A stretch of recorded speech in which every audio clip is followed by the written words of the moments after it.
हमने इन्फ्लुएंस को एक नंबर का गेम बना दिया है। क्रिएटर्स वही बना रहे हैं जो बिकता है, वल्गैरिटी, सस्ता मजाक और माइंडलेस चैलेंजेस। हम एक ऐसे दौर में आ गए हैं जहां नॉइज को म्यूजिक समझा जा रहा है और क्रिंज को content. The fools gold, the industrialisation of cringe. हमने टैलेंट को ट्रेंड से बदल दिया है। आज का सबसे बड़ा झूठ ये है कि everyone is a creator. Digital access मिलने का मतलब ये नहीं है कि आपके पास देने के लिए कोई वैल्यू है। हम एक ऐसे दौर में आ गए हैं जहां नॉइज को म्यूजिक समझा जा रहा है और क्रिंज को कंटेंट। सवाल ये नहीं है कि लोग बना क्या रहे हैं, सवाल ये है कि हमारा स्टैंडर्ड इतना नीचे गिर गया है कि हमने हर किसी को गोल्ड समझकर अवार्ड देना शुरू कर दिया है। The problem, the attention economy. Social media ने एक नया मार्केट बनाया है, द अटेंशन इकोनॉमी। इस इकोनॉमी में वही जीतता है जो सबसे ज्यादा शोर मचाता है। The conflict. देखिए, क्वालिटी मेहनत मांगती है,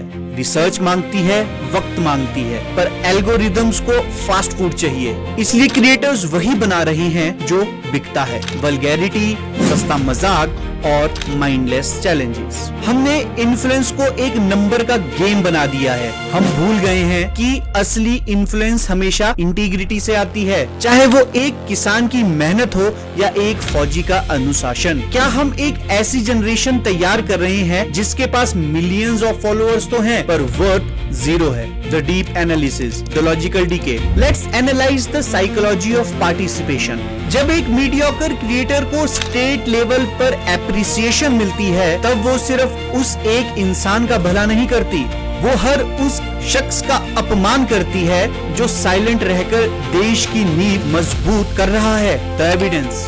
साइकोलॉजिकली इसे पॉजिटिव रीइंफोर्समेंट ऑफ मीडियोक्रिटी कहते हैं। जब सोसाइटी गलत चीजों को रिवॉर्ड करती है तो एक्सीलेंस डर के मारे किसी कोने में बैठ जाती है। The fact. स्टैटिस्टिक्स दिखाते हैं कि एजुकेशनल कंटेंट की रीच एंटरटेनमेंट कंटेंट के मुकाबले सिर्फ 10% है। हम एक इंटेलेक्चुअल फैमिन यानी अकाल की तरफ बढ़ रहे हैं। सिविलाइजेशन तब बढ़ती है जब उसके क्रिएटर्स और लीडर्स स्टैंडर्ड सेट करते हैं। अगर हमारा बेंचमार्क वायरल रील्स बन जाएगा तो हमारी सोच की गहराई सिर्फ 15 सेकंड्स की रह जाएगी। The mirage of popularity. देखिए, वायरल होना अचीवमेंट नहीं है, वायरल होना अक्सर एक एक्सीडेंट होता है। सक्सेस वो है जो 10 साल बाद भी रेलेवेंट रहे।